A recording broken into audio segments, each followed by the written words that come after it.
Hello students, I'm here with another video from the chapter of class 10th Science NCERT book, that is from the chapter Heredity and Evolution. Before starting today's video, I would like to tell you all that till now what all things we have discussed in this chapter. So we have started this chapter by the definition of heredity, which means that it is the transference, it is the transmission of features or the characteristics or the traits from one generation to another generation, from the parent to the offsprings. Now we know that whenever the information has to transfer, it has to be it should be present in the fertilized egg. Okay, it should be present in the form of gene on the DNA. Okay, so now what happens whenever this transference has to take place, then the genes are responsible for the transference of any characteristics of the individual. Okay, then after that we studied about the variations, which means that there are differences among the individuals in the features. Okay, so they have different types of features, they have different types of the characteristics, because of which one individual is different from the another individual. Okay, for example, if we say that we all are human beings having same basic designs, but still we all are different. Now why we all are different? We all are different just because of the variation.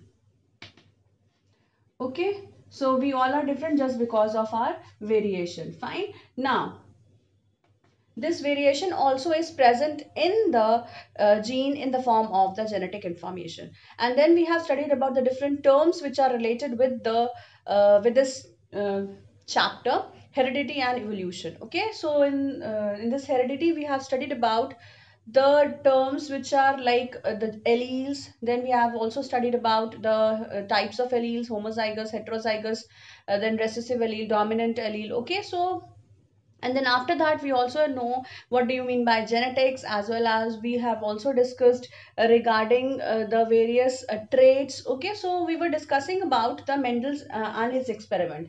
Means we were discussing about the Mendel and his work. As you know that Mendel is known as father of genetics, because Mendel is the person who was actually, he was not the scientist, actually he was not the botanist, he was just present there, and he was just a statistician who had just calculated the things. He had only observed, and on the observation he has only calculated the things, children. I mean, on the basis of the mathematics, on the basis of the calculations only, he has discovered three laws, and these laws are still very much of a great importance. Okay, it is again now for proving his laws, for proving his experiments, he has done two set of experiment. So the first set of experiment is known as the monohybrid cross. Okay, it is known as the monohybrid cross. Okay, and the second one is known as the dihybrid cross. Now we have discussed this monohybrid cross, which means that we are taking only one characteristic, one trait into consideration. Here I have told the trait of height, where the two plants having tall, one was tall in nature, whereas the other one was pure dwarf in nature. So we took these two plants having two different alleles. Okay, it was expressing the one trait, that was height, but it has two allelomorphs, two types. It was having two features, I mean two alternate forms. Okay, because of which we can see that these alleles are going to form, these alleles are responsible for, if it is expressed, it becomes the dominant allele, where the tallness was dominant, and the recessive trait was, and the recessive trait what? So this was the recessive trait, which is the dwarf trait. Okay. Now next what we see is that when we are discussing about this dwarfness and the tallness, how it got expressed. So this in this monohybrid cross, we observed two types of ratios. One ratio where the three plants were tall. Okay, where one was pure tall and the other two was having the recessive characteristic. Okay, I mean it was it was in heterozygous condition. Fine.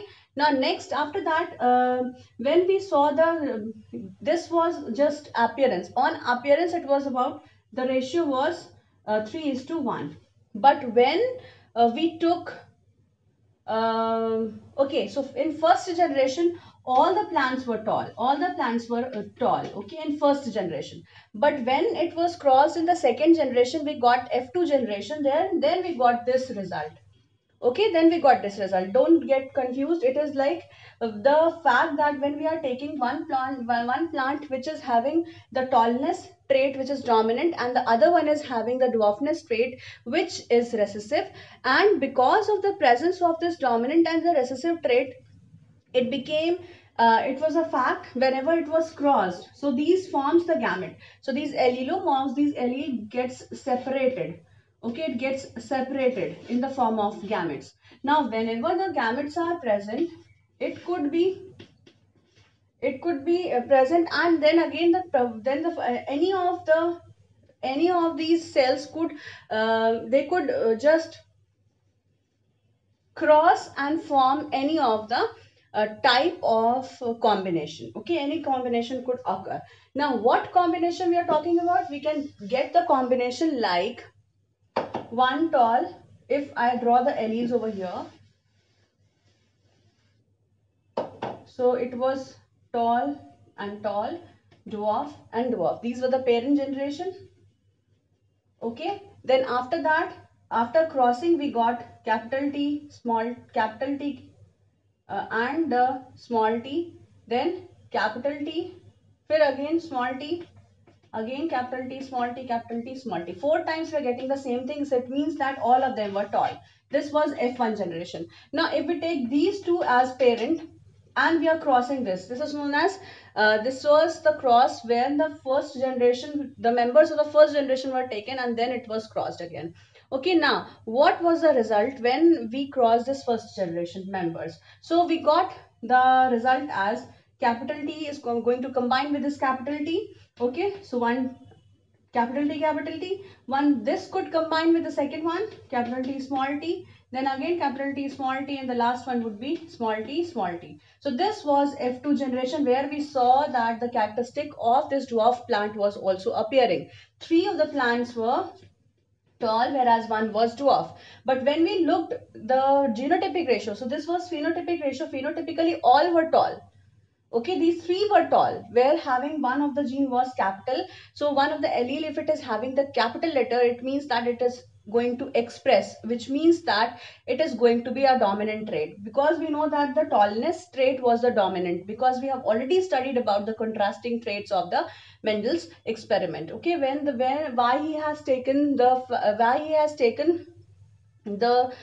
trait, like different 7 contrasting trait he has taken, and one of the trait was the tallness trait, I mean the height trait was also taken. And when he talked about this height trait, then what happened? In height there are 2 types of height, either it could be tall or it could be a dwarf plant. Okay, so this was a result of monohybrid cross, where we saw that the trait was hidden but it was not expressing, but once it was once it got expressed, it how did it get expressed? Where was it present? Okay, so we'll talk about all these things in the later half. Now I'll give you another example of, one more experiment was there, which is known to be as the dihybrid cross. I said that there are 2 set of experiment was being designed, where one experiment was monohybrid cross and the other experiment is known as the dihybrid cross. Now, what do you mean by dihybrid cross, children? Di means 2. We will take 2 traits. Okay, now these 2 traits are there, which is going to be responsible for the expression of both the traits in the next generation. Okay, I mean in the first generation what would happen, and in the second generation what would happen. Now we'll take this dihybrid cross in the consideration. So di means more than 1 trait was taken, it means 2 traits were taken. Now here what were the traits? We will take homozygous. The basic concept will remain same as that of the monohybrid cross. Okay, now we are going to take up the homozygous round and yellow seed. round and yellow.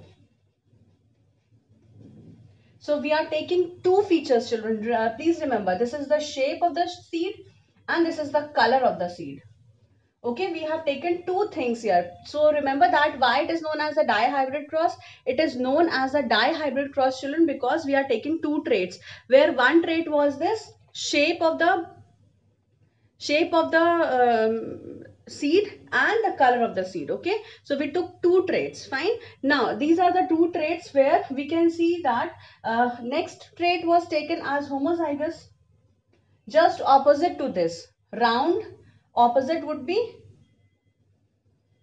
homozygous. Okay, it was taken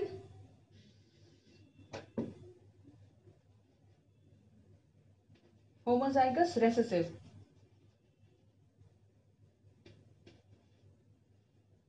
Okay, it was taken as homozygous recessive trait. So this was dominant and this was recessive. Now we will take these two traits where the traits were dominant and the next one was recessive. So here this round has an opposite trait of what? Round has an opposite trait of wrinkled seed. Okay, so what was the shape? It was having the round shape, but now it is having the wrinkled shape.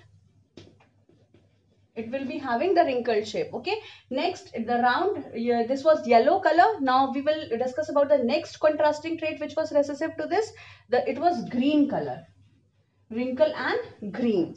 Now please remember that this trait which we are discussing here, the first one was this homozygous dominant trait where this round and yellow seeds were taken, and then the next was the homozygous recessive trait which was wrinkled and green. So there were two traits which you are taking. Please don't be confused that I am writing four things here. It is not four traits, children. We are taking two traits.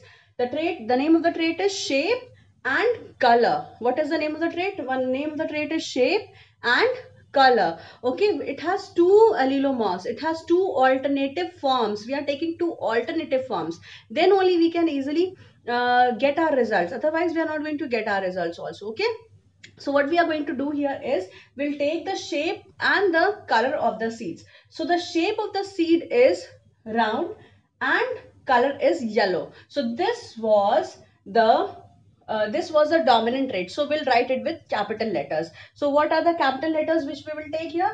R, capital R for round, and yellow means capital Y, capital Y. Okay.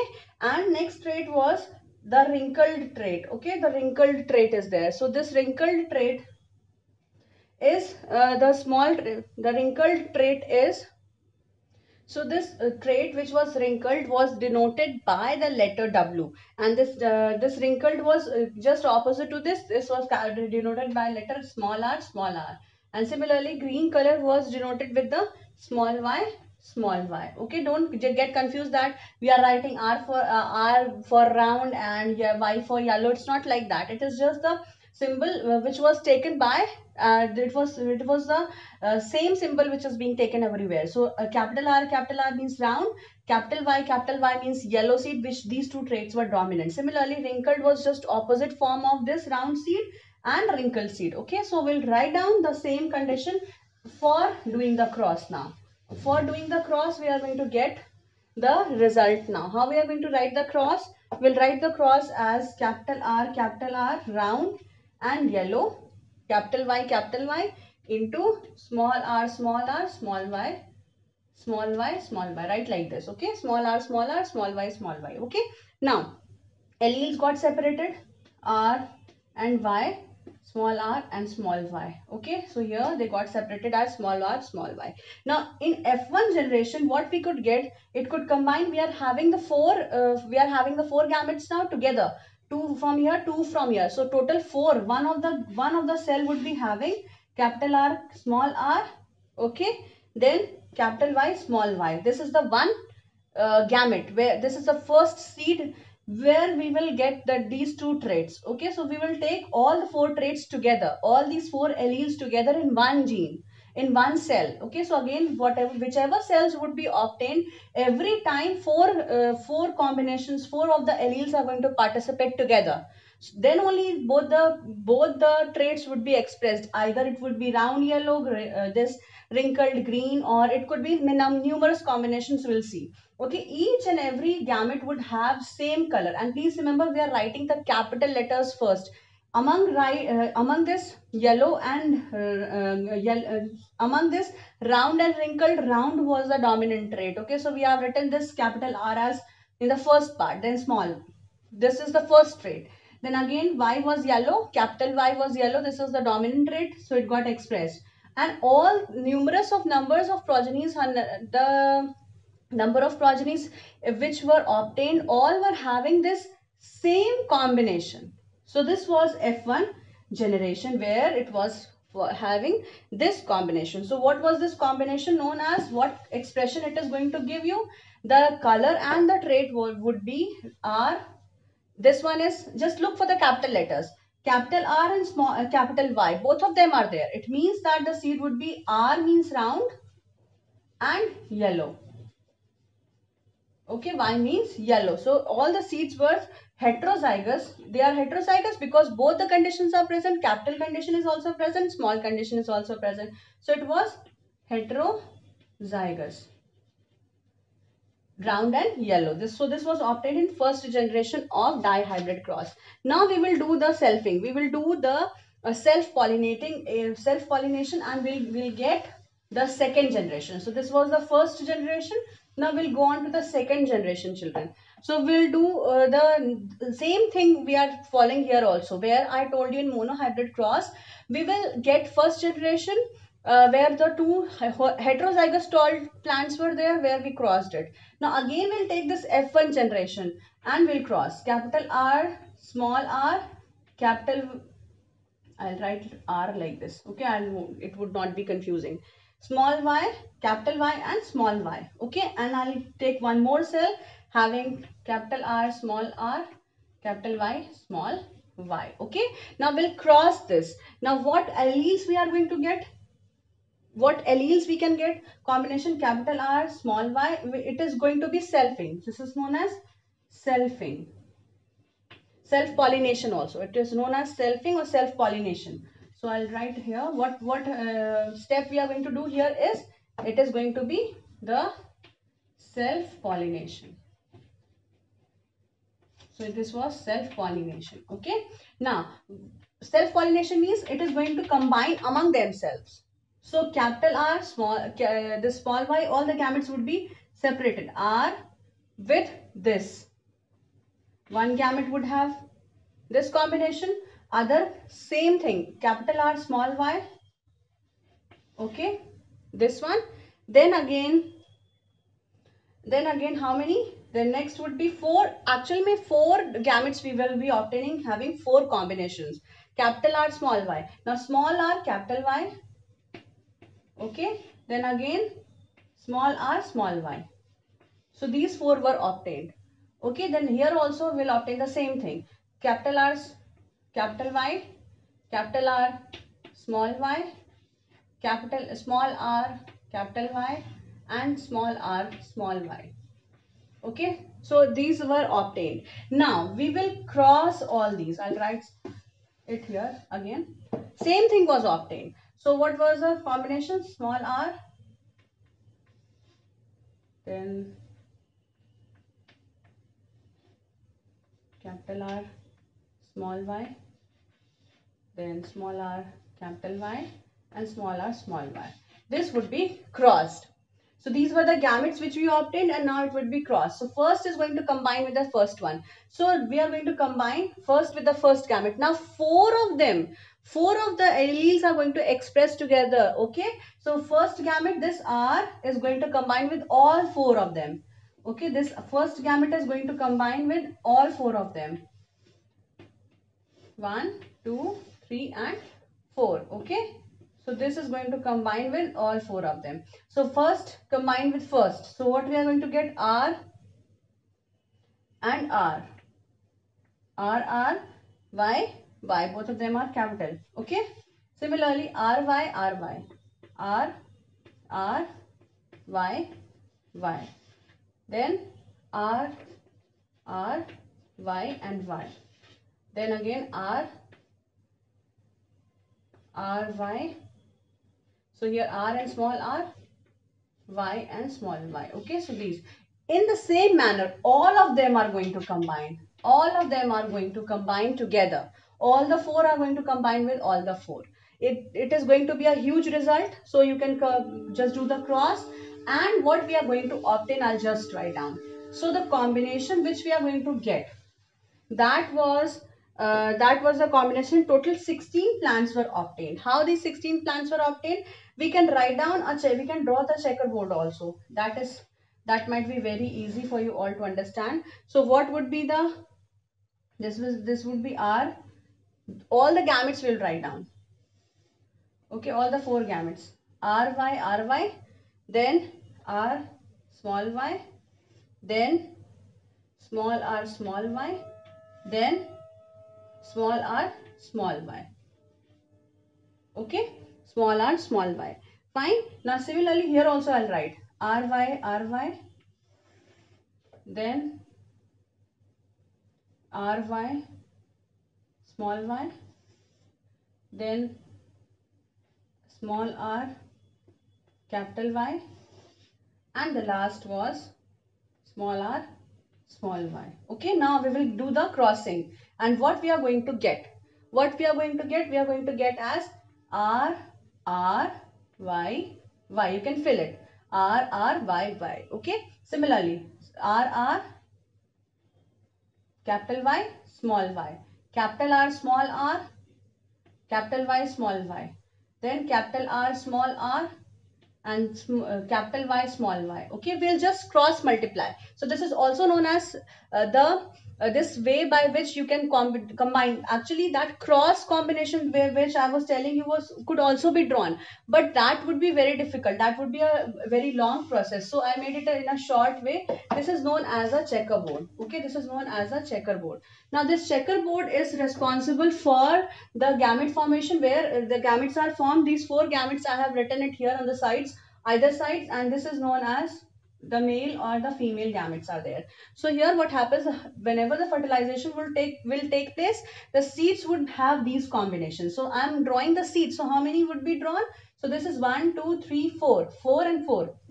4 fours are 16, as you could count. 4, 1, 2, 3, 4, 5, 6, 7, 8, 9, 10, 11, 12, 13, 14, 15, 16. Total 16 plants were obtained, I told you. Okay. Now with which combination we will be obtaining? We'll draw like this. Capital R will fill this. R, small capital Y and small y. Again, capital R, small y. Similarly, R, and capital Y, small y. Just remember the dominant traits would be written first. Then R, capital R, small r. For Y, we are having both of them as small y. Then here again, the capital R is there. Then we will write the small r. Then round yellow and yellow. Okay, Y and Y. Then again, capital R, small r. Capital Y, small y. Then small r, and capital Y. Then next is small r, and small capital Y and small y. Okay. Similarly, small r and capital R and capital Y, small y. Small r. Okay. Then small y.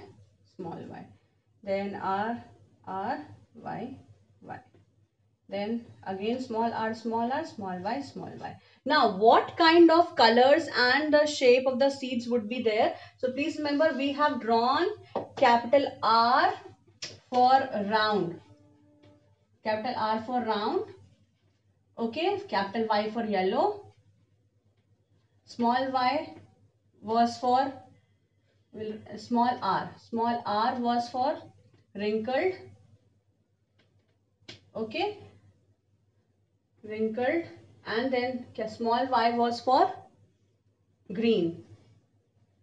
So these two were the dominant traits, these two were the recessive trait. Now what combination it would be having? This would be having different colors. So we will decide on the basis of these four codes. Okay, just go for the capital ones first. So what color, which color it is going to express? It is going to express only those which are dominant. Okay, if any one dominant would be there, the same color would be present. If any dominant would be there, the same shape would also be present. Okay, now next what is going to happen here, we can see that both of them are capital letters. Small capital Y is also there, capital R is also there. So capital R and capital Y means round and yellow. So the first seed would be round and yellow. Okay, so round and yellow, you can even color it, so round and yellow. Then after that we will see the next one. This is capital R and Y. So capital R and Y both are there, so it means that round and yellow. I told you that in heterozygous condition also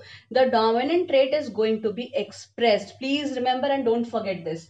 After that, third combination, capital R and capital Y both are there. Again round and yellow. Similarly here, round and yellow. All will be round and yellow here in first case, in the first line. Then after that, what we are going to have, this is this would be round and yellow. Okay, I'll just draw like this, round and yellow. We'll count afterwards. Then after this, round and yellow again. Then round and green. It is round and green. Okay, round and green. I'll write G here. Okay, after that, then again round and yellow. Round and yellow means this one. Then round and green, because R is there but Y capital is not there. Small y's are there, so it means that round and green. Round and green. Okay, so next is round and yellow. Again round and yellow we are going to get. Again which one? Round and yellow. Then this is small r and capital Y. Small r means wrinkled and green. So wrinkled and yellow. Wrinkled and yellow. Okay. Then wrinkled and yellow again. Wrinkled and yellow. Then here also wrinkled and Y, small y, capital Y is there, round seed, and capital R is there and capital Y both are there. Capital R, capital Y, round and yellow. Again, round and yellow. So this is small y, no, it's small y. So round and green. So round and green. Okay. Now next, small r is there. It means that wrinkled and capital R, wrinkled and yellow. Wrinkled and yellow. Here, small r, small y. So this is wrinkled and green. Okay, wrinkled and green. So we can count it now. 1, 2, 3, 4, 5, 6, 7, 8, 9. So these were 9 of them were having round and yellow color. Okay, 9 of them are having round and yellow color. 9. Then after that, we will count as round and green. Round and green. 1, 2, and 3. So 3 was there. 9, 3. Then after that, we'll count for wrinkled and yellow. Wrinkled and yellow were 1, 2. Okay, wrinkled and no, this was green. 1, 2, and one more. 3 are there. So 1 is here. Round and so we are counting for wrinkled and yellow. So this is wrinkled and yellow, wrinkled and yellow, and one more is there, wrinkled and green. It is wrinkled and green. So wrinkled and yellow, this one, 1, 2 and 3. Okay, so 3 colors are there. So 3. The next is wrinkled and green. Only 1 was there, wrinkled and green. This is wrinkled and green. So the ratio which we obtained was 9:3:3:1. So this is known as the ratio of dihybrid cross. 9:3:3:1. Please remember the ratio. Okay, so 9 plants were round and yellow, which was dominant trait. Then again the next trait was the wrinkled and round and yellow. Again the next trait was round and green, which was 3 in color. Again the next trait was wrinkled and yellow, which was 3 in color, and the last one was 1, which was having the round and green color. So this is known as the dihybrid cross. So the genotypic ratio is very difficult. So genotypic ratio you don't have to study here, so I'm also not going to go in the details. Otherwise you all have to write the progenies, and then after that we can obtain the ratio of genotypic also. So I have given you the genotypes now, which are hybrid, which are pure line, which are see, you are obtaining pure line only this and this, pure dominant and pure recessive. Both of them we are getting only one part. Okay, otherwise each of them are hybrid. Okay, so there it was it is a very long ratio, as you can find out in the book of the higher classes. So this was the ratio which is known as the phenotypic ratio. Okay, on the basis of the outer appearance, it was 9:3:3:1. Please remember this ratio. Okay.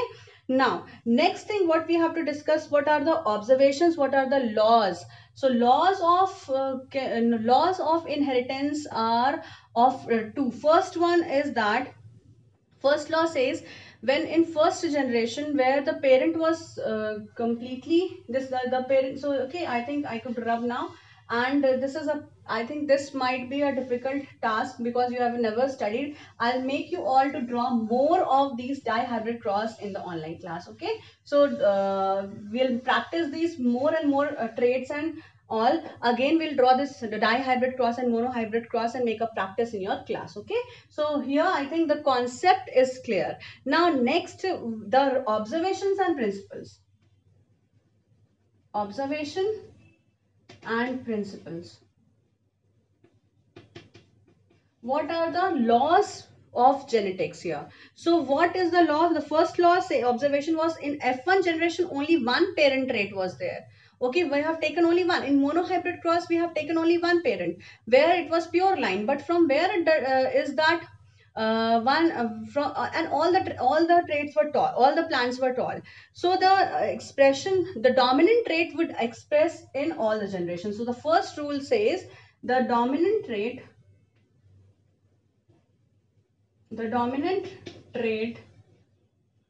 will express in all the generations. Okay, children. So as in the same manner, there are many other principles. I think it would be much better if I discuss all these things in the next class, because dihybrid cross a little bit, because it is a little bit complex for you all. You have never seen, you have never drawn this. So I'll make you all to, I'll give you some time to practice. Okay, then after that we are going to discuss about the observation and principles again. So please remember the word dominant trait, recessive trait. Okay, similarly, one more trait is there. Then again, dominant, recessive, homozygous, heterozygous traits. All these things you should remember continuously. Okay, so and we are using it also. Fine. Now I'll just discuss the things in the next class. So in today's class, I have given you the concept of dihybrid cross. See, children, whenever we are drawing this dihybrid cross and monohybrid cross, you all have those 7 contrasting traits. Okay, in the form of the table which I have given you initially. Now if you have seen all the traits, if you have seen all those 7 contrasting traits in the beginning, we can draw any of the monohybrid cross, any of the dihybrid cross by taking the symbols. Okay, by taking the alphabets which are dominant, which are recessive accordingly. So you will practice more dihybrid cross and monohybrid cross in the class, and then you can discuss the problems which arise in making the cross in the checkerboard. Okay, so that's all for today's video, children. I'll meet you all in the next video with the next topic to be discussed.